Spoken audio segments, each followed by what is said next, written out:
7 साल पर भाई जी मेरी प्रॉब्लम ये है कि मैं अपने शरीर से शुरू से ही रोगी हूँ। पहले मेरी कमर में दर्द रहता था, बाद में मेरी टांगों में दर्द होने लगा। मेरी शादी को कम से कम 20 साल हो गए, 20-21 साल हो गए, और 13 साल से मैं अपने मायके बैठी हुई हूँ। मेरी 3 बेटियाँ हैं। तो मैंने परमात्मा को बहुत ढूंढना चाहा, लेकिन परमात्मा मुझे नहीं मिली। बहुत भक्ति भी की, लेकिन कुछ हासिल नहीं हुआ। फिर मैंने 2 साल पहले ज्ञान गंगा किताब पढ़ी थी, लेकिन मैंने पूरी नहीं पढ़ी थी। फिर उसके बाद मैंने ये लॉकडाउन में किताब पढ़ी, तो मुझे पता चला परमेश्वर कौन है और परमात्मा क्या है और परमात्मा का ज्ञान क्या है। फिर मैंने ये लॉकडाउन में 15/5 को मैंने नाम दीक्षा ली सेंटर से जाकर अमृतसर में। तो तब से मेरे को शरीर में रोग जो है और बढ़ गया, कम नहीं हुआ। फिर मैंने भाई जी सेंटर में फ़ोन करके बोला कि मेरी हालत ख़राब हो रही है ज़्यादा, तो मैं क्या करूं। तो उन्होंने बोला कि आप ना आश्रम में फ़ोन करो। फिर मैंने आश्रम में फ़ोन किया। फिर उन्होंने बोला कि आप प्रार्थना लगवा लो। फिर मैंने प्रार्थना लगवाई। फिर अगले दिन उन्होंने बोला कि 2 बजे के बाद फ़ोन करके पूछना। तो मैंने 2 बजे के बाद अगले दिन फ़ोन करके पूछा, तो उन्होंने बोला कि गुरु जी का आदेश है, आप भक्ति करते रहो तो आप ठीक हो जाओगे। आगे कुछ बताया ही नहीं उन्होंने, ना कोई बात सुनी और ना की, बस फ़ोन बंद कर दिया। और बस उस दिन के बाद जब से मैं मुंडिका आश्रम में से वापस आई हूँ, ना तो मैं सेंटर में गई हूँ और ना ही मैं मेरा कहीं और जाने का मन किया है। तो मुझे अच्छा ही नहीं लगा। बस मुझे ये था कि गुरु जी जब जेल में हैं तो हम इन सेंटरों पे जाकर फिर क्या करेंगे, हमारा तो वहाँ पर जाने का कोई लाभ ही नहीं है। तो हम अपने घर पर ही मैं भक्ति करती हूँ। तो मेरे मेरे से इतनी प्रॉब्लम होती है, बैठा नहीं जाता, इतनी तकलीफ़ होती है बॉडी में, शरीर में पूरे में दर्द रहती है। तो जब मैं भक्ति करना चाहती भी हूँ तो मेरे से भक्ति होती नहीं है। मेरे को सतनाम भी मिला हुआ है, पूरे दिन में मेरे से सतनाम भी नहीं होता। तो जब मैंने सेंटर में बोला था, जब सतनाम लिया था उसके बाद, तो मैंने सेंटर वाले से बोला कि मेरे से भक्ति नहीं होती तो मैं क्या करूं। तो उसने बोला कि भी आप ऐसा किया करो, प्रथम मंत्र की एक माला निकाल लिया करो रोज, और सतनाम जितना हो वो कर लिया करो। उन्होंने कुछ नहीं बताया मेरे को कि ऐसा करना है वैसा करना है। मैं गलतियां पर गलतियां कर रही थी, उन्होंने मुझे नहीं बताया। जैसे मैंने जोत लगाई, उन्होंने मुझे नहीं बताया कि जोत जगानी है, उसमें ये जोत में बत्ती लगाते हैं, उसमें कहाँ फेंकनी है मुझे को पता नहीं। मैं 2 महीने तक तो वो जो बत्तियाँ थी जोत वाली वो कूड़े में गिराती रही। तो फिर मैंने उनसे बोला कि भैया सेंटर में फ़ोन करके कि मेरे को ऐसे तकलीफ़ रहती है, मेरा तो और ज़्यादा बुरा हाल हो रहा है। तो उन्होंने नहीं मुझे बताया कि तुम गलती कर रही हो कि नहीं कर रही। मैंने खुद से ही बताया कि मैं ये काम करती हूँ, तो आप बताओ बत्तियाँ मैं कूड़े में फेंक देती हूँ, ये सही है या गलत है। तो उन्होंने बोला कि ये गलत है, आप कूड़े में मत फेंका करो, गुरु जी के नाम की, परमात्मा के नाम की जो जोत जगती है तो उसको आप एक डिब्बी में रखो, तो उसमें घी डालकर उसको सुहा करके जल प्रवाह कर दिया करो। तो तब मैंने वो भी सही करना शुरू कर दिया। तो अब सब कुछ सही करने के बाद भी अब कमी कहाँ पर रह रही है ये मुझे नहीं पता चल रहा। लेकिन मैं परेशान बहुत हूँ। मेरे तो घर के हालात भी ऐसे हो रहे हैं कि कर्जा सिर पर चढ़ा हुआ है। कर्जा क्या उतारूँ, यहाँ पर तो अभी खाने के भी लाले पड़ जा रहे हैं। कैसे एक टाइम खाने का मिलता है, दूसरे को सोचना भी पड़ता है कि भाई क्या करें क्या नहीं। बच्चे हैं, परिवार है, भाई हैं, घर में भाभी है, और मेरी वजह से भाई का भी 7 साल में शादी हुआ था। 7 साल के बाद उसकी भी एक 5 साल की बेटी है। उसकी जो घरवाली है वो भी छोड़ छाड़ कर तलाक लेकर चले गई है। वो भी नहीं रहना चाहती थी। वो मेरे भाई को बोलती है कि बहन को घर से निकाल दे, ऐसे कर दे वैसे कर दे, फिर रहूँगी। तो भाई ने मेरे को तो नहीं निकाला, लेकिन मेरी वजह से भाई का घर भी उजड़ गया। तो ये बातें सब, ये अब होता है नाम दान लेने के बाद हुई है। फिर मन में कभी बात आती है कि भाई ये सब क्यों हो रहा है, क्या हम कोई गलती कर रहे हैं इस वजह से हो रहा है, कि या फिर काल हमसे ये सब कुछ करवा रहा है, समझ नहीं आ रहा बस। तो फिर भाई जी ये जब मुंडिका आश्रम में जा रहे थे, तब मैंने उससे पहले अपनी मम्मी को भी नामदान दिलवा दिया सेंटर पे जाकर। मेरी मम्मी ने 21 साल हो गए थे ब्यास वालों को नामदान लिया। फिर मैंने अपनी मम्मी को बताया कि ये नाम सही है, आप ये ले लो परमात्मा का नाम। तो मेरे कहने पे उन्होंने वो नामदान ले लिया। फिर मैंने अपनी छोटी बेटी को भी नामदान दिलवा दिया सेंटर से ही, फिर मैं जिस दिन अपनी बेटी को सेंटर से नामदान दिलवाया, मैंने वहाँ पर कुछ 200-400 रुपया दान में भी दे दिए, मुझे पता नहीं था। फिर जब मैं मुंडिका आश्रम में गई, जैसे ही मैं मुंडिका आश्रम जा रही थी दिल्ली में, तो रात को बस में बैठे हुए थे, मैंने आपका शंका समाधान में एक सुना कि भाई आश्रम में जाना ऐसे गुरुजी तो वहाँ पर नहीं है, वहाँ पर जाने से कोई फ़ायदा ही नहीं है। तो फिर मुझे समझ आ गया पूरा कि हाँ, ये पवन भाई जी बिल्कुल ठीक बोल रहे हैं। तो तब मेरा मन जो था ना, वो जाने को नहीं माना था, लेकिन मैं बस में थी, आधा रास्ता काट चुकी थी। तो तब से जब से मैं वहाँ से होकर आई हूँ ना, तब से मैं और बीमार हूँ। मेरे घुटने इतने सूज गए थे, तो मेरे से चला नहीं जाता। मेरे को काम से भी जवाब हो गया, मैं घर पर बैठी हूँ, 3 बेटियाँ हैं, घर की पूरी जिम्मेवारी मेरे सिर पर है।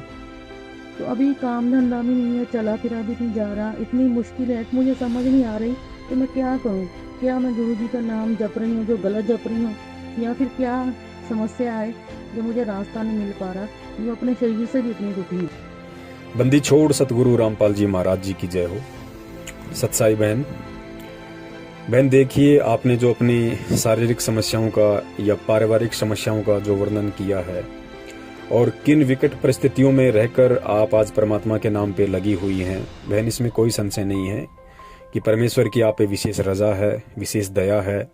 और वाकई ये काबिल तारीफ है कि इतनी परिस्थितियों के मद्देनजर भी आप परमात्मा की मर्यादाओं में रह के इस सद्भक्ति पे टिकी हुई हैं। वरना इन परिस्थितियों में काफी आत्माएं परमात्मा से दूर हो जाती हैं, सिर्फ और सिर्फ अपनी अज्ञानता के चलते, परमात्मा के ज्ञान को आधार ना बना पाने के चलते। बहन, गुरुदेव ने एक वाणी के माध्यम से बताया था कि नाम सहित बेवतन भला, जो दर दर मांगे भीखा, क्या हुआ छत्र की छाया चाले यो राजपाट धेली का।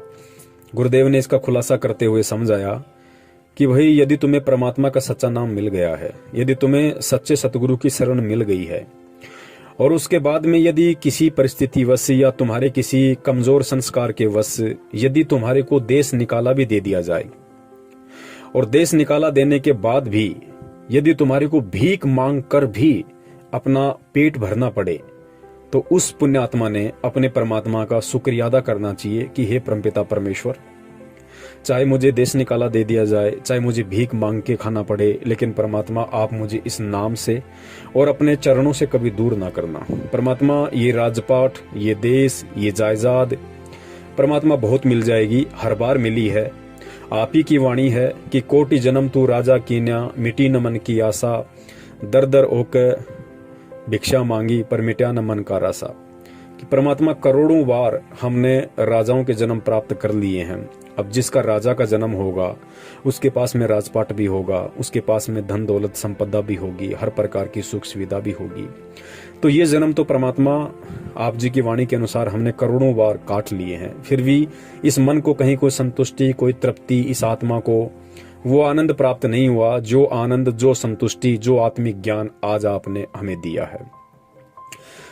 तो बहन, रही बात आपके शारीरिक कष्टों की, शारीरिक दुखों की, देखिए बहन, इस चीज को हमने ज्ञान से समझना पड़ेगा। सबसे पहले बहन, होता क्या है कि यदि हम परमात्मा से जुड़ते हैं, सच्चे संत की हमें शरण मिलती है, तो उस शरण के पीछे बहन हमारे पिछले जन्मों के भक्ति संस्कार होते हैं। भक्ति संस्कार मजबूत थे, प्रबल थे, जिस वजह से आज हमें परमात्मा ने पुनः अपनी शरण में लिया। और शरण में लेने के बाद भी बहन, यदि हम पे कोई आर्थिक समस्या आ रही है, कोई शारीरिक समस्या आ रही है, तो इसका मुख्य कारण भी बहन उन पिछले जन्म जन्मांतरों में हमारे कुक्रम है। कुक्रम का मतलब हमने पता नहीं कितने कसाई के जन्म भोगे हैं। अब आप विचार कीजिए, एक व्यक्ति यदि कसाई का जन्म प्राप्त है और 20 साल की उम्र के बाद यदि वो जीव हत्या करना प्रारंभ करता है और 60 साल की उसकी उम्र है, तो सोचिए 40 साल में उसने कितने जीवों की हत्या की होगी। तो वो पाप कर्म हमारे सिर पे मंड दिया जाता है। तो बहन, जब हमें सच्चे सतगुरु की शरण प्राप्त हो जाती है, उसके बाद में काल भगवान भी विशेष रूप से एक्टिव हो जाता है। उसको ये चिंता बन जाती है कि ये आत्मा अब मेरी हद से बाहर जा रही है, निश्चय ये आत्मा इस लोक से निकलने की तैयारी कर रही है। तो बहन, काल भगवान क्या करता है कि काल भगवान के पास में हमारे जन्म जन्मांतरों के संचित कर्म बैलेंस रूप में रखे हुए हैं। संचित कर्म गुरुजी ने बताया कि जब हमें एक मानव जन्म मिलता है तो एक मानव जन्म हमारे को कुछ पुण्य और कुछ पाप, हमारे ही कुछ पुण्य और कुछ पाप, उनका बैलेंस बना के एक मानव जन्म हमारे को दे दिया जाता है। लेकिन बाकी हमारे जो पुण्य और पाप होते हैं उनको काल अपने पास में बैलेंस रूप में रख लेता है और वो हमारे संचित कर्म कहलाते हैं। और बहन, वो हमारे संचित कर्म इस काल के पास में इतने जमा हैं। गुरुजी ने बताया कि बच्चों, जब से ये सृष्टि है तब से तुम यहाँ पे फंसे पड़े हो और सृष्टि का ना कोई आदि है ना कोई अंत है, इतना समय इसका हो चुका है। तो सोचो तुमने कितने करोड़ों अरबों खरबों तुमने मानव के जन्म प्राप्त किए हैं सतलोक से आने के बाद, और हर जन्म में तुम पुण्य कम करते हो, पाप ज्यादा करते हो, और तुम्हारे पाप कर्म उतने ही ज्यादा संचित रूप में काल के पास जमा है।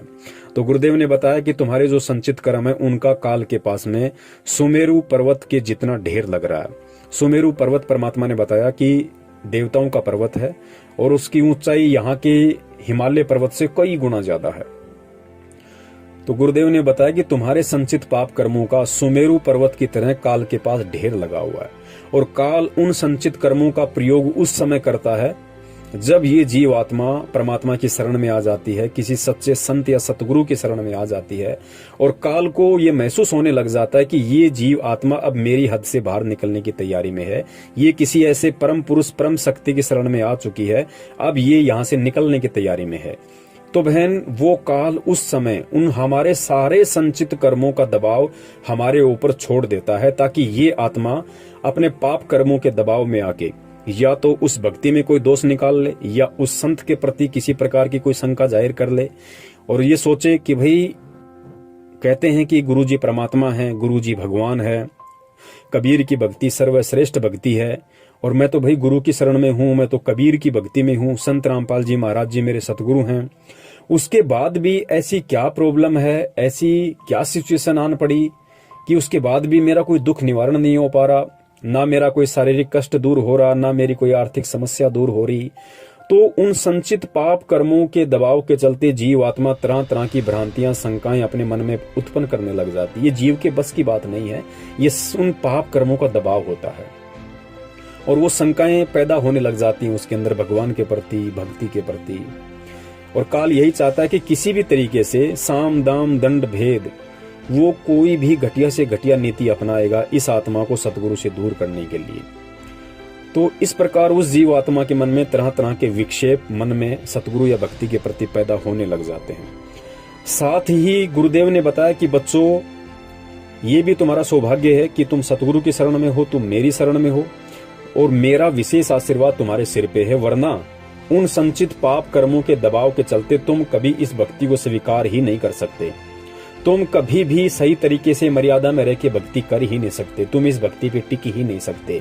लेकिन उन संचित पाप कर्मों के दबाव के चलते उसके उपरांत भी यदि तुम इस भक्ति में लगे हुए हो, गुरुजी को परमात्मा मान के टिके हुए हो, तो निश्चित तौर से ये मान लेना कि तेरे ऊपर सतगुरु की विशेष रजा है। सतगुरु ने अपना प्यार भरा, अपना आशीर्वाद भरा पंजा तेरे शीश पे टिकाया हुआ है, वरना काल के संचित कर्मों के दबाव में जीव केवल उल्टा ही कर सकता है, उल्टा ही सोच सकता है, परमात्मा के प्रति उसके भाव जागृत नहीं हो सकते। तो बहन, जितना काल भगवान ने वर्तमान में हमारे ही कुकर्मों के चलते, हमारे ही बुरे कर्मों के चलते, हमारे ही संचित कर्मों का दबाव हम पे डाला हुआ है, तो ये भी निश्चित मान लेना, सत्य मान लेना कि परमात्मा की भी हमारे ऊपर उतनी मेहर है, उतनी ही दया है कि संचित पाप कर्मों के दबाव के चलते भी आज हम उनकी शरण में है, हम उनकी भक्ति कर पा रहे हैं। क्योंकि परमेश्वर ने कहा है कि संत शरण में आने से आई टले भला, जय मस्तक में सूली हो व कांटे में टल जा। यदि परमात्मा की शरण में आने के बाद तेरे भाग्य में यदि कोई घोर कर्म ऐसा है कि तेरी मृत्यु होनी है, तो परमेश्वर की दया से, परमेश्वर के आशीर्वाद से तुझे भक्ति करवाने के मकसद से उस पाप कर्म को परमात्मा हल्का कर देता है। और बहुत सारी हमारे जीवन में जो आपत्तियां हैं, विपत्तियां हैं, संकट हैं, भगत जी वो आके चले जाते हैं, लेकिन परमात्मा महसूस भी नहीं होने देता है। तो इतनी दया वर्तमान में आपके ऊपर परमात्मा की है। और दूसरी बात बहन, परमात्मा कहते हैं कि नाम सहित बेवतन भला, जो दर दर मांगे भीखा, क्या हुआ छत्र की छाया चाला यो राजपाट दिल्ली का। इसके अलावा परमेश्वर ने एक वाणी और कही है कि सुख के माथे पत्थर पड़ो जो नाम हृदय से जाए, और बलिहारी उस दुख पे जो पल पल नाम रटाए। बहन, आपके ऊपर इस भक्ति मार्ग में आने के बाद भी, ये परमात्मा की भक्ति करते करते भी यदि कुछ शारीरिक कष्ट हैं, कुछ आर्थिक कष्ट हैं, तो बहन आप निश्चित मान लेना कि कुछ तो आपके अपने संचित कर्मों के चलते हैं, और कुछ बहन गॉड गिवन है, कुछ परमात्मा द्वारा जानबूझ के दिए गए हैं। क्यों? क्योंकि बहन परमात्मा अंतर्यामी होता है और मालिक को पता है कि ये जीव आत्मा किस तरह से मेरी शरण में टिकी रह सकती है। मान लीजिए नाम दीक्षा लेते ही परमात्मा आपको सर्व सुख दे दे, परमात्मा आपको सारे लाभ दे दे, ना आपके कोई शरीर में कष्ट रहा, ना आपका कोई ऐसा कोई पारिवारिक कष्ट रहा, ना ऐसा कोई सामाजिक दुविधा आपके सामने रही। बहन क्या पता यदि ये सब कुछ परमात्मा नाम दीक्षा के साथ आपको महीने, 2 महीने, 3 महीने में सारे लाभ दे देते, तो बहन हम नहीं जान सकते इस बात को, लेकिन परमात्मा को पता है कि ये आत्मा सुख प्राप्त होते ही मेरी शरण में नहीं रह सकती, नहीं टिक सकती। यदि भक्ति भी ये करेगी तो इसके वो भाव, वो श्रद्धा, वो लगन मेरे प्रति नहीं रह सकती जो आज दुखों में इसकी है। क्योंकि परमेश्वर ने काफी बार बड़े अच्छे तरीके से इस बात को समझाया है कि इस जीव की एक सबसे बड़ी कमी है, जैसे ही इसको सुख होता है, जैसे ही इसको आराम होता है, सबसे पहले ये भगवान को भूलता है। और परमात्मा नहीं चाहता कि इस समय कलयुग की इस पिछली पीढ़ी में कोई भी जीव आत्मा एक बार उनके शरण में आने के बाद उनसे दूर हो। तो काल का सबसे बड़ा दाव है कि जैसे ही इस जीव को थोड़े बहुत कुछ सुख, कुछ आराम मिलता है, सबसे पहले भगवान को भूलता है।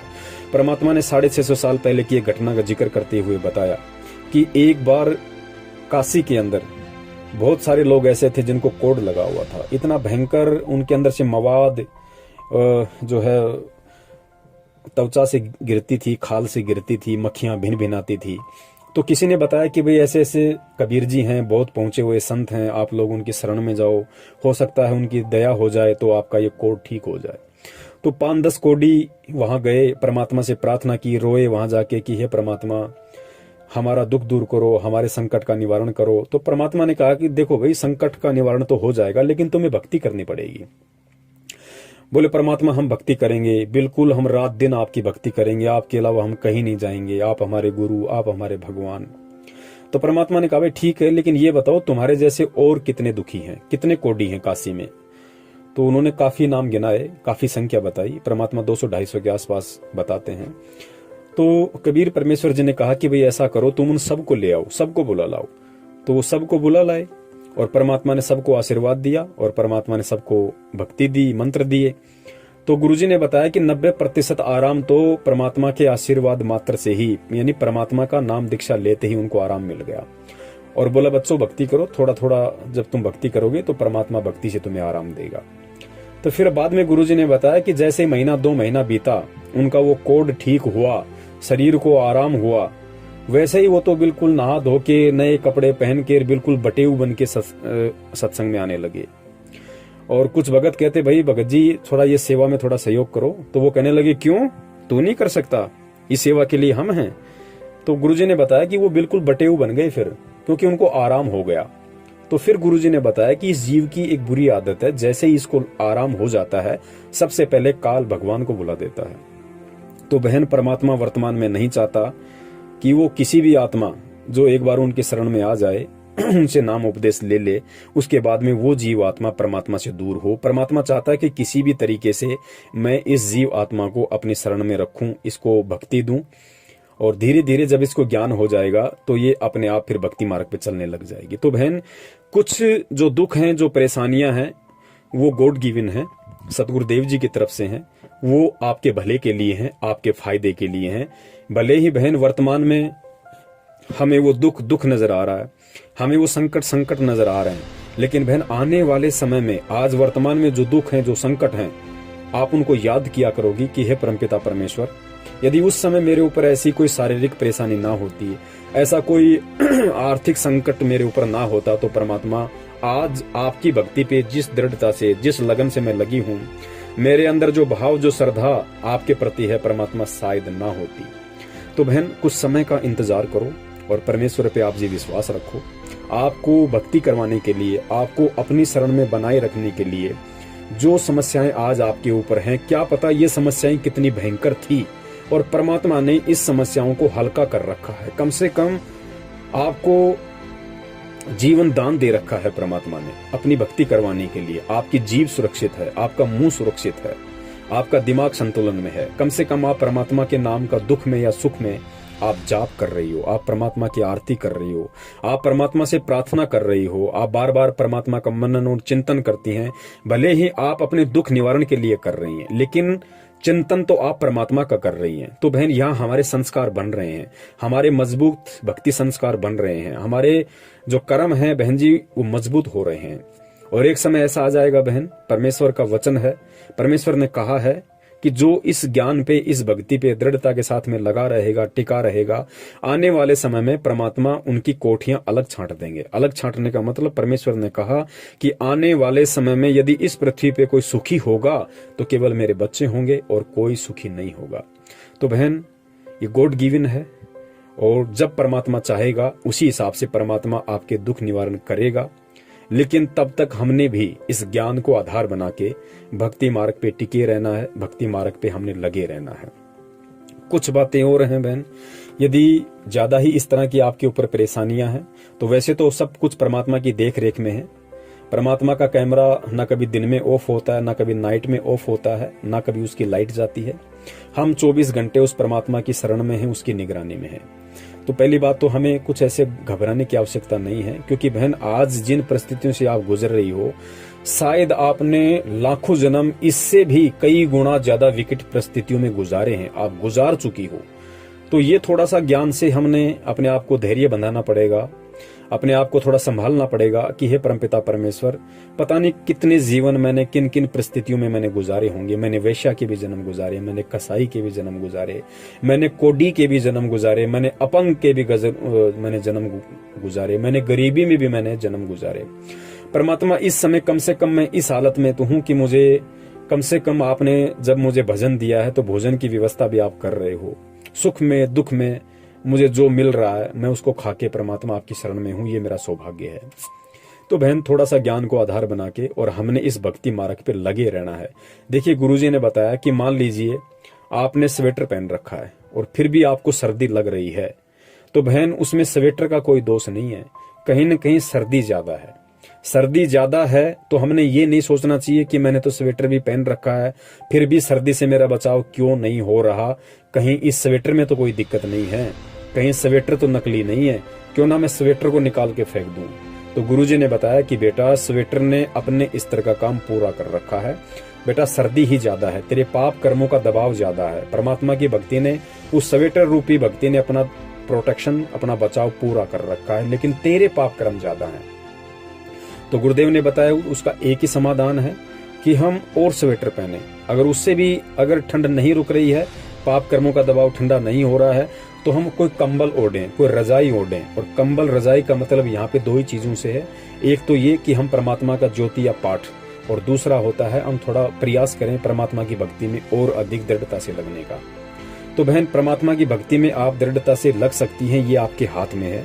लेकिन आपकी जो आर्थिक समस्याएं हैं उनके अकॉर्डिंग आप ज्योति पाठ वगैरह का पैसा जमा नहीं करवा सकती। तो इसकी परमेश्वर ने एक विधि बताई है कि यदि ऐसी विशेष समस्याएं जब जीव आत्मा पे आ जाएं तो उसके लिए जीव आत्मा ने पाठ का संकल्प करना चाहिए। और वैसे भी गुरुदेव का विधान है कि चाहे कोई भी भगत हो, चाहे सुख में हो चाहे दुख में हो, साल में एक बार उसको पाठ का संकल्प अवश्य कराना चाहिए। और जहां तक संभव हो अपने सतगुरुदेव के हाथों में पाठ का पैसा भी देना चाहिए। यदि पैसे की व्यवस्था नहीं है तो संकल्प अवश्य कर लेना चाहिए और परमात्मा से ये प्रार्थना करनी चाहिए कि हे परमपिता परमेश्वर, आपके विधान के अनुसार मैंने ये फॉर्मेलिटी पूरी की है। परमात्मा, मैंने आपको विधान को पूरा किया है, मैं आज आपके चरणों में ये आपकी दासी पाठ प्रकाश का संकल्प करती है। परमात्मा, इस दासी की तरफ से इस पाठ प्रकाश को स्वीकार करें। और हे बंदी छोड़, मेरे पाप कर्मों का जो दबाव मेरे ऊपर है, परमात्मा अगर आप उचित समझें, यदि आपकी दया हो तो परमात्मा अपनी दासी को थोड़ी राहत प्रदान करें, ताकि मैं थोड़ी सुखी होकर भक्ति कर सकूं, थोड़ा बिना किसी चिंता के मैं आपके नाम का सुमरण कर सकूं। और परमात्मा, जैसे ही आप आश्रम में आ जाएंगे और तब तक आपके आशीर्वाद से यदि मेरे पास में पाठ का पैसा हुआ तो परमात्मा मैं किस्तों में या फिर डायरेक्टली मैं आपके हाथों में देने की पूरी कोशिश करूंगी। बहन साधु भूखा भाव का, धन का भूखा नाई, जो कोई धन का भूखा वो साधु बिनाई। परमात्मा केवल अपनी आत्मा के अंतर्मन के भाव देखता है। परमात्मा ये नहीं देखता कि इसने पैसा दिया या नहीं दिया। परमात्मा ये देखता है कि इसने किस भाव से ज्योति या पाठ का संकल्प किया है। बस परमात्मा केवल भाव देखता है, साधु भूखा भाव का। तो बहन, आप इस तरीके से परमेश्वर के ज्ञान को आधार बना के, सारी चिंताओं को, सारी शंकाओं को दूर करके, क्योंकि बहन एक चीज अपने दिलो दिमाग में गांठ बांध के रख लेना कि बहन आपको जो भगवान मिला है, आपको जो भक्ति मिली है, आपको जो संत मिला है, आपको जो मंत्र मिले हैं, बहन जी ये पूरे संसार में और कहीं नहीं है। ये इनका कोई तोड़ नहीं है, इनका कोई भी काटने वाला नहीं है। ये सत्य हैं, शाश्वत हैं, आदि हैं, अनादि हैं। इनके अलावा ना दुनिया में कोई भक्ति है, ना मंत्र है, ना कोई शक्ति है, ना भगवान है, ना संत है। ये हमारा सौभाग्य है कि आज हमें परमात्मा धरती पे आया हुआ है और हमें मिला, परमात्मा ने हमें अपनी शरण में लिया।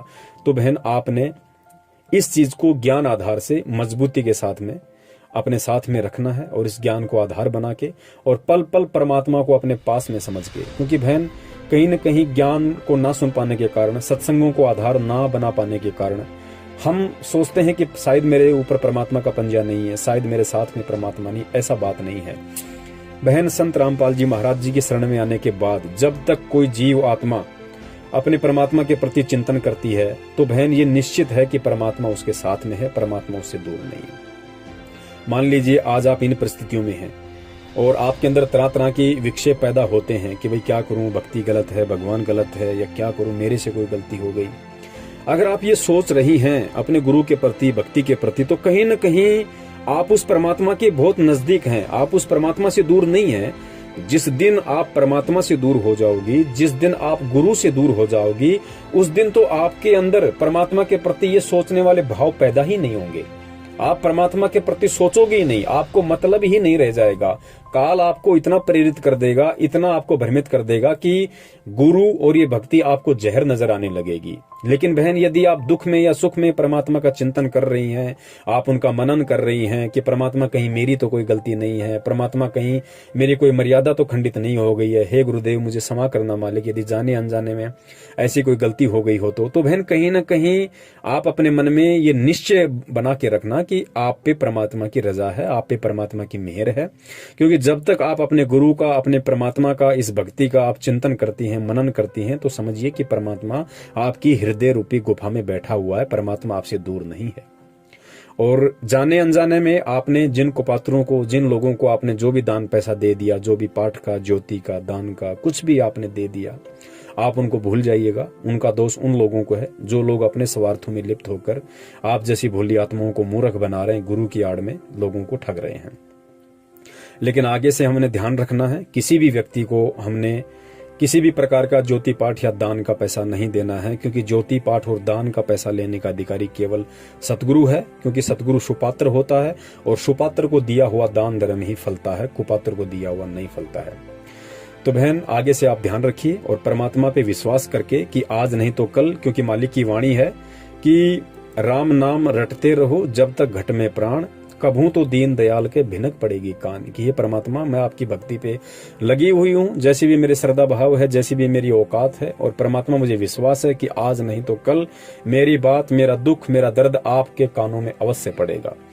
परमात्मा के कानों में तो बहन रोज पड़ता है, लेकिन परमात्मा ये डिसाइड करेगा कि कब इस आत्मा को मैं ये भक्ति वाले लाभ संपूर्ण तरीके से देना शुरू करूं। क्योंकि परमात्मा उसी आत्मा को सही तरीके से लाभ देगा, सही तरीके से फायदा पहुंचाएगा जो आत्मा इस परमात्मा के ज्ञान को अच्छे से समझ जाएगी, सतगुरु की पहचान कर लेगी कि सतगुरु कौन है, सतगुरु कौन होता है। इतनी पहचान होने के बाद में बहन चाहे भगत पे या भगतमती पे चाहे कितने भी दुख आए, कितने भी संकट आए, कोई उसे कितना भी दबाव बनाए, कितना भी कुछ कहे, बहन फिर वो परमात्मा से दूर नहीं हो सकती। वो अपने हृदय से अपने परमपिता परमेश्वर को नहीं निकाल सकती। और जिस आत्मा को भक्ति पे, भगवान पे इतनी दृढ़ता हो जाएगी, उसके बाद परमात्मा उस आत्मा को लाभ देना शुरू करेगा। और वैसे भी परमात्मा ने बोला हुआ है कि आपने कम से कम 5 वर्ष इस भक्ति को देने हैं। कम से कम 5 वर्ष आप जी इस नाम पे लगे रहिए। उसके बाद यदि परमात्मा आपको लाभ ना दे तो आप मुझे कहना। ये गुरुदेव ने एक सत्संग में बोला हुआ है। और इसका उदाहरण दिया परमात्मा ने कि जिस प्रकार हम कोई आम का पौधा लगाते हैं तो ऐसा नहीं है कि आम का पौधे का बीज डालते ही उसके आम लगने शुरू हो जाते हैं। गुरुजी ने बताया कि वो आम का पौधा 5 या 6 वर्ष में जाके उस लायक होगा कि वो पेड़ बनेगा। उससे पहले तो आपने उसकी देखभाल करनी पड़ती है, उसको खाद देना पड़ता है, उसकी सुरक्षा रखनी पड़ती है, उसको पानी देना पड़ता है, कोई जानवर उसके पत्तों को ना खा जाए उसके लिए बाउंड्री लगानी पड़ती है, तारबंदी करनी पड़ती है। तो इसी प्रकार बहन ये भक्ति है। आज हमने ये भक्ति रूपी आम का पौधा बीजा है, किसी को 2 महीना, किसी को 6 महीना, किसी को 1 साल हुई है। तो परमात्मा ने बताया कि बच्चों इस पेड़ को कम से कम 5 साल दो, भक्ति रूपी आम के पौधे को। फिर देखना 5 साल के बाद में परमात्मा वो ठाठ कर देगा कि दुनिया देखा करेगी। और गुरुदेव ने कहा कि उस आम के पेड़ से फिर खुद भी आम खाता है, रिश्तेदार भी ले जाते हैं, आड़ोसी पाड़ोसी भी खाते हैं, और फिर भी उसके ऊपर आम लगे रहते हैं। तो बहन हमने थोड़ा सा धैर्य रखना है। भक्ति पे कोई संघर्ष है तो हमने संघर्ष को भी हमने करना है।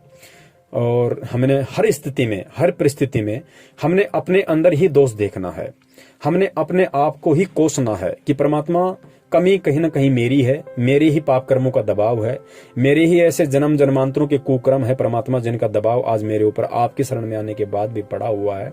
और परमात्मा आपने तो प्रोटेक्शन पूरा कर रखा है। क्योंकि बहन गुरुदेव ने बताया कि भाई जब ही सतनाम हृदय धर्यो भयो पाप को नाश, और जैसे चिनगारी अग्नि की पड़े पुरानी घास। तो एक भगत ने दास से कहा कि भगत जी मैं बहुत दुखी हूं, मैं बहुत परेशान हूं और मुझे सतनाम भी मिल गया। और परमात्मा की वाणी तो कह रही है कि जैसे ही सतनाम हृदय धर्यो भयो पाप को नाश, कि जिस दिन आप सतनाम ले लेते हो उसी दिन परमात्मा आपके सारे पाप कर्मों का सत्यानाश कर देता है। तो भगत जी मुझे तो सतनाम लिए हुए 6 महीने हो गए, फिर मेरे पाप कर्मों का नाश क्यों नहीं हो रहा, मेरे ऊपर दुख क्यों आ रहे हैं। तो सतगुरुदेव जी के ज्ञान आधार से दास ने उसको समझाया कि भगत जी कहीं न कहीं हमारे अंदर ज्ञान की कमी है। परमात्मा की वाणी क्या कह रही है हमने उस चीज को समझना है। परमात्मा की वाणी कहती है कि जब ही सतनाम हृदय धर्यो, कि हे जीवात्मा जिस दिन तू उस परम पिता परमेश्वर से उसके सतनाम को अपने अंतःकरण में धारण कर लेती है, तू नाम ले लेती है, तो भयो पाप को नाश, उसी दिन से तुम्हारे पाप कर्मों का नाश होना शुरू हो जाता है। कैसे? जैसे चिनगारी अग्नि की परी पुराने घास। जिस प्रकार कोई घास का ढेर है और जैसे ही हम उसको माचिस लगाएंगे, तिल्ली लगाएंगे, तो वो उसको जलाना शुरू कर देती है, और कुछ ही दिनों में या कुछ ही समय में वो पूरे के पूरे घास के ढेर को जला के राख कर देती है। और जब हवा चलती है तो राख का भी पता नहीं चलता कहाँ चली गई, मतलब बिल्कुल मैदान क्लियर हो जाता है। तो दास ने कहा कि भाई गुरु जी के ज्ञान आधार से हमने इस चीज को समझना पड़ेगा। देखो सतनाम धारण करते ही सतनाम अपना काम शुरू कर देता है। जिस प्रकार माचिस की तिल्ली घास को लगाते ही वो उसको जलाना शुरू कर देती है, उनमें कोई कमी नहीं है, उन्होंने अपना काम शुरू कर दिया। सतनाम ने पाप कर्मों को जलाना शुरू कर दिया लेते ही। लेकिन भगत जी ये भी तो देखो कि मान लीजिए एक कहीं तो घास का ढेर 1 किलो है और किसी जगह घास का ढेर 5 टन है। तो भगत जी अगर आप 1 किलो घास के ढेर को, सूखे घास के ढेर को जो खाली 1 किलो है, यदि आप उसको अग्नि लगाओगे तो हो सकता है भगत जी उस 1 किलो के घास को वो 5 मिनट में सवा कर देगी। और यदि 5 टन घास कहीं रखा हुआ है और यदि उसको माचिस लगाओगे तो माचिस ने तो ठीक वैसा ही काम किया जैसे 1 किलो के घास के ऊपर किया। लेकिन भगत जी आप उस क्वांटिटी को देखो, कहाँ 1 किलो और कहाँ 5 टन। अगर 1 किलो को भस्म करने में 5 मिनट लग रही है तो 5 टन को भस्म करने में कितना समय लगेगा। तब उस भगत के समय में आया कि भाई हाँ बात बिल्कुल सही है भगत जी। और परमेश्वर की दया से अब हमें समझ में आया कि जीव आत्मा के, जिस भगत आत्मा के जितने संचित पाप कर्म होते हैं, जितने पाप कर्म होते हैं, उसी हिसाब से सतनाम उसके ऊपर काम करेगा। जिसके थोड़े पाप कर्म है उसको परमात्मा जल्दी राहत देते हैं, और जिसके ज्यादा पाप कर्म है फिर उसको धीरे धीरे राहत मिलती है, लेकिन राहत अवश्य मिलेगी। जिस प्रकार गुरुजी ने बताया कि एक व्यक्ति को सामान्य खांसी जुकाम बुखार है, हो सकता है वो 4 दिन की टेबलेट में 5 दिन की खुराक में ठीक हो जाए, और एक व्यक्ति को कैंसर जैसा भयंकर रोग है तो उसको 5 साल भी लग सकती हैं। तो बहन हर स्थिति में हमने परमात्मा के ज्ञान को आधार बना के भक्ति मार्ग पे चलना है, तभी हम सफल हो पाएंगे और तभी हम सतगुरु के दिल में हम जगह बना पाएंगे। तो बहन परमात्मा की आप पे दया है, आप पे विशेष रजा है। जाने अनजाने में हमारे से लाखों गलतियां होती हैं, और अनजाने में यदि हमसे गलती हुई है तो उसके लिए परमात्मा क्षमा करते हैं, और जानबूझ के हम गलती ना करें इसका बहन हमें ध्यान रखना है। फिर भी यदि कोई छोटी मोटी गलती या त्रुटि हो जाती है तो बहन हम परमात्मा को अंतर्यामी मान के, क्योंकि परमेश्वर अंतर्यामी होते हैं, और हम रोज संध्या आरती में पढ़ते हैं कि अंतर्यामी एक आप आत्म के आधार, जो तुम छोड़ो हाथ तुम कौन उतार पार। तो बहन जी हमने परमात्मा को अंतर्यामी मानते हुए हर पल हर क्षण हमारे पाप कर्मों की समायाचना करती रहनी चाहिए कि परमात्मा आगे भी भक्ति आप ही करवाओगे, और पीछे के जो पाप कर्म है परमात्मा उनसे भी निपटारा आप ही करवाओगे। और कहते हैं घट ही में गंगा, घट ही में गंगा, घट ही में है जगदीश सतगुरु तारेंगे। परमात्मा हमारे घर में है, हमारे घट में है, हमारे पास में है, परमात्मा से ही हमारा भला होना है। तो हमने हमारे परमेश्वर को अपने घर पे देखना है, अपने घट में देखना है। ना परमात्मा किसी नामदान केंद्र पे है, ना परमात्मा किसी मंदिर में है, ना परमात्मा कहीं और है। यदि विश्वास है कि मोकू कहाँ ढूंढे रे बंदे, मैं तो तेरे पास में, और कहते हैं कहे कबीर सुनो भाई साधो, मैं तो हूँ विश्वास में। बहन यदि भक्ति और भगवान पे विश्वास है तो परमात्मा आपके पास में है, अन्यत्र कहीं परमात्मा नहीं है। तो दान धर्म ज्योति पाठ या प्रार्थनाओं के नाम पे हम मूर्ख ना बने, हम पागल ना बने। आत्मा से परमात्मा का संबंध है, हम डायरेक्ट सतगुरु की शरण में हैं। तो सतगुरु से प्रार्थना लगाने के लिए हमने किसी कोऑर्डिनेटर नामदान संचालकों की जरूरत नहीं पड़नी चाहिए। मालिक को यदि हम अंतर्यामी मानते हैं तो अपने घर से ही बैठ के परमात्मा को प्रार्थना लगाइए। परमात्मा यदि आपके सद्भाव होंगे, यदि वास्तव में आपको उस चीज की जरूरत होगी, यदि वास्तव में आप अपनी आत्मा से अपने हृदय से परमात्मा को पुकार रहे हैं, प्रार्थना लगा रहे हैं, तो बहन जी 101% परमात्मा अवश्य आपकी प्रार्थना सुनता है। परमात्मा आपके अंदर के भाव देखता है, बाहर की क्रिया नहीं देखता है। तो हर हाल में, हर स्थिति में, हर परिस्थिति में, चाहे कैसा भी दुख हो, कैसा भी संकट हो, आप परमात्मा की भक्ति में लगे रहिए। आज नहीं तो कल बहन जी परमात्मा जरूर हमारी संभाल करेगा, जरूर हमारे उन विघ्नों का, उन पाप कर्मों का नाश करेगा जो पल पल परमात्मा की आंखों के सामने है। लेकिन परमात्मा का भी बहन विधान है, और उस विधान के अकॉर्डिंग ही परमात्मा चलता है। तो विधान को हमने ज्ञान आधार से समझना है कि भाई हाँ, हमने किस तरीके से, पहले हमने परमात्मा को कुछ देना पड़ेगा, तब जाके परमात्मा हमें कुछ देगा। कहते हैं ना, तेल हमेशा तिलों में से निकलता है। तो पहले हमने परमात्मा को देना पड़ेगा, तब परमात्मा हमें देगा। अन्यथा बहन परमात्मा नहीं देगा, चाहे हम कितने ही प्यारे क्यों ना हो। परमात्मा ने महाभारत का एक छोटा सा किस्सा बताया कि जब पांडवों को वनवास मिला हुआ था, जो दुर्वासा ऋषि समेत कुछ साधुओं को दुर्योधन ने पांडवों को श्राप देने के लिए जंगल में भेज दिया। और दुर्वासा ऋषि ने उनसे जाके कहा कि भाई भूख लगी है और आप हमें हमारे भोजन की जो है व्यवस्था करो। और कुछ शर्तें रख दी कि आज ही आम का पौधा लगा हो, आज ही उसके आम लगा हो, वो हमें वो फल चाहिए खाने में, आज ही आपने चावल बोए हो, धान बोई है, आज ही उसकी कटाई करो और उस धान का हमें चावल खिलाओ, बना के खीर खिलाओ। कुछ ऐसी शर्तें उन्होंने रख दी। और शाम के टाइम पे वो गए। अब पांडवों का एक रूल था, गुरुजी ने बताया कि द्रौपदी को सूर्य भगवान की तरफ से एक ऐसा पात्र मिला हुआ था कि वो चाहे जब तक वो खाना नहीं खाए तब तक वो पूरी दुनिया को खाना खिला सकती थी। लेकिन दुर्वासा ऋषि के जाने से पहले पहले सभी पांडवों ने और द्रौपदी ने खाना खा लिया था। उसके बाद में जब दुर्वासा गया और इस तरह की डिमांड की, तो पांडवों ने ये सोच लिया कि भाई ये दुर्योधन का सिखाया हुआ आया है और ये हमें श्राप देने आया है। तो पांडवों ने द्रौपदी से प्रार्थना की कि द्रौपदी आज हमारी इज्जत आपके हाथ में है, वरना आज हमारे को दुर्वासा ऋषि श्राप देगा।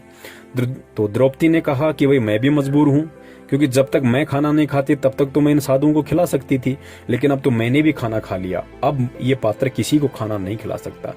तो उस समय उन्होंने, क्योंकि वो श्री कृष्ण जी के शिष्य थे, तो उन्होंने भगवान श्री कृष्ण जी का आह्वान किया।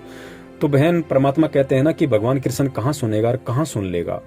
अपनी आत्माओं का हर दुख संकट परमात्मा ही किसी न किसी रूप में आके निवारण करता है। तो उन्होंने आह्वान तो किया श्री कृष्ण जी का, और श्री कृष्ण जी का रूप बना के आ गए बंदी छोड़ कबीर साहेब। और परमात्मा ने श्री कृष्ण रूप में कहा कि भाई क्या हुआ, भाई क्या समस्या है, क्या दिक्कत है। तो उन्होंने सारी व्यथा बताई कि इस तरीके से दुर्वासा ऋषि का सिखाया हुआ, उसका दुर्योधन का सिखाया हुआ दुर्वासा ऋषि आया है श्राप देने के लिए, ऐसी ऐसी डिमांड कर रहा है। तो बहन ध्यान देना अब यहाँ पे।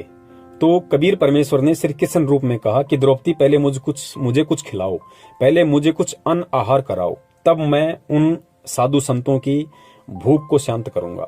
तो द्रौपदी ने कहा कि भगवान यदि मैंने नहीं खाया होता तो मैं खुद ही इनकी भूख को शांत कर देती, लेकिन अब तो सबने खा लिया, कुछ नहीं बचा परमात्मा, बिल्कुल खाली हो गया, अब क्या खिलाएं। तो परमात्मा ने कहा कि द्रौपदी देख कुछ तो बचा होगा, अरे हो सकता है तूने जो कटोरा है उसको तूने उसमें से जो तूने भोजन खाया है, कोई भोजन का कोई किरका, कोई कुछ तो बचा होगा। तो द्रौपदी ने देखा कि उसमें एक साग का पत्ता लगा हुआ था, छोटा सा पत्ता। देखना पुण्यात्माओं, द्रौपदी का जूठा, थोड़ा सा भोजन का किरका, थोड़ा सा एक पत्ता हरी सब्जी का उस पर लगा हुआ था। तो द्रौपदी ने कहा कि भगवान एक छोटा सा थोड़ी सी ये सब्जी बची हुई है, हल्की सी, एक पत्ता है। तो परमात्मा ने कहा कि बेटा इसमें पानी डाल, इसको घोल और मुझे पिला। तो परमात्मा कबीर साहिब जी ने द्रौपदी का जूठा उसमें पानी मिलाया और बंदी छोड़ ने पिया। और जैसे ही बंदी छोड़ ने पिया, उधर सारे साधु दुर्वासा ऋषि सहित ऐसे छिक गए जैसे उन्होंने बिल्कुल जम के भोजन किया हो, कुछ खाने की इच्छा ना हो उनकी। तो परमात्मा ने अपनी वाणी में कहा कि ढूंढ द्रौपदी ढूंढ कोई भोजन का किरका, प्रथम करूं अंजल, फिर मेटू मुनि जन की जो है तृष्णा। कि द्रौपदी पहले मुझे खिला, मुझे पिला, कुछ भी दे, उसके बाद ही मैं तुम्हारा कार्य सिद्ध करूंगा। तो बहन यहां हमें इस कहानी से शिक्षा लेनी है कि परमात्मा का भी एक विधान है। जब तक हम परमात्मा को नहीं देंगे तब तक बहन परमात्मा हमें नहीं देगा, चाहे हम कितने मंत्र जाप कर लें, हम कितनी भक्ति कर लें। और मांगता क्या है परमात्मा? परमात्मा अपने बच्चे से अपने भाव मांगता है, श्रद्धा मांगता है, भक्ति के प्रति लगन मांगता है। और परमेश्वर जो भी दान धर्म जीव अपने मानव जीवन के उद्धार के लिए जो कर सकता है, धार्मिक काम के लिए अपना 10वां अंश या अपना धार्मिक कर्तव्य समझ के वो अपने सतगुरु के हाथों में समर्पित करे। तो वर्तमान में बहन जो चीज आपके बस में है वो आप गुरु को दिल खोल के दे सकती हैं। आप गुरु की भक्ति पे विश्वास कीजिए, गुरु पे विश्वास कीजिए, दृढ़ विश्वास कीजिए कि मेरा गुरु साक्षात परमात्मा है, धरती पे आया हुआ है और आया हुआ है बहन, इसमें भी कोई दो राय नहीं है। हमने केवल ज्ञान से इस चीज को अपने दिलो दिमाग में बैठाना है। उसके बाद आप लगन के साथ में परमात्मा के सत्संग सुनिए, लगन के साथ, श्रद्धा के साथ, भाव के साथ आप परमात्मा का नाम सुमरण कीजिए और एक विशेष कसक आप अपने गुरु के प्रति अपने हृदय में बैठाइए। तो आप अपने गुरु को दे रही हैं, भाव दे रही हैं, श्रद्धा दे रही हैं, विश्वास दे रही हैं, लगन दे रही हैं। और परमात्मा को क्या चाहिए बहन? परमात्मा को यहाँ की प्रॉपर्टी नहीं चाहिए, परमात्मा को केवल यही चीजें चाहिए। उसके बाद आर्थिक स्थिति आपकी सही नहीं है तो आप परमात्मा को दंडवत प्रणाम करके और सतगुरुदेव जी को पाठ का संकल्प कर लो बहन कि हे परमपिता परमेश्वर, आपके विधान अनुसार आपके दासी आपके चरण कमलों में पाठ प्रकाश का संकल्प करती है। परमेश्वर दासी के पाठ को स्वीकार करो और परमात्मा जब आप आश्रम में आ जाएंगे और जैसी आपकी दासी की आर्थिक स्थिति होगी उसके अकॉर्डिंग दासी आपके हाथों में वो पाठ की जो राशि है, जो भी आप बताओगे कि बेटा तुझे 2000 देना है, 5000 देना है या 10,000 देना है, परमात्मा मैं आपके हाथों में सौंपूंगी। तो बहन बस ये आपने परमात्मा को दे दिया, साधु भूखा भाव का, धन का भूखा नाई। उसके बाद देखो बहन आपकी भक्ति में भी उमंग बढ़ेगी, आपकी आस्था बढ़ेगी और परमात्मा जब हमारी आस्था बढ़ेगी, हमारी उमंग बढ़ेगी तो बहन परमात्मा हमारी तरफ यूं चला आएगा जैसे छोटा बच्चा अपनी माँ की तरफ चला आता है। तो बहन हमने इस तरीके से परमेश्वर की भक्ति पे लगे रहना है। दुनिया चाहे कुछ भी कहे, दुनिया चाहे कुछ भी बोले, लोग चाहे कुछ भी कहें, लोग चाहे कुछ भी अटपट करें, हमें भगवान मिल चुका है और उन्होंने अपने आप को परमात्मा साबित कर दिया और उन शास्त्रों से, उन धर्मग्रस्तों से साबित कर दिया जो भक्ति मार्ग के बिल्कुल परफेक्ट एविडेंस हैं, उनके अलावा और कोई प्रमाण नहीं है। उनमें से परमात्मा ने साबित कर दिया और परमात्मा ने ज्ञान देके भी साबित कर दिया कि मेरे जो ज्ञान का प्रभाव है, मेरे जो मंत्रों का प्रभाव है वो और किसी के ज्ञानकार मंत्रों का नहीं है। वरना बहन अगर परमात्मा के ज्ञानकार मंत्रों का प्रभाव नहीं होता तो इन परिस्थितियों में कोई भी आत्मा परमात्मा की भक्ति पे नहीं टिक सकती, जिन परिस्थितियों में आज परमात्मा की शेरनी बन के आप टिकी हुई हो। तो बहन परमात्मा की शेरनी इसी तरीके से आप बनी रहो और मालिक के चरणों में अपना आपको समर्पित बनाए रखो। आज नहीं तो कल, कल नहीं तो परसों हम सब परमेश्वर की नजर में हैं और परमात्मा जब चाहेंगे उस दिन अपनी बेटी को इतना सुख दे देंगे, अपनी बेटी को इतना समृद्ध कर देंगे कि दुनिया दांतों तले उंगली दबाएगी कि भाई रामपाल की चेली को क्या हो गया। बंदी छोड़ सतगुरु रामपाल जी महाराज की जय हो। सत साहिब।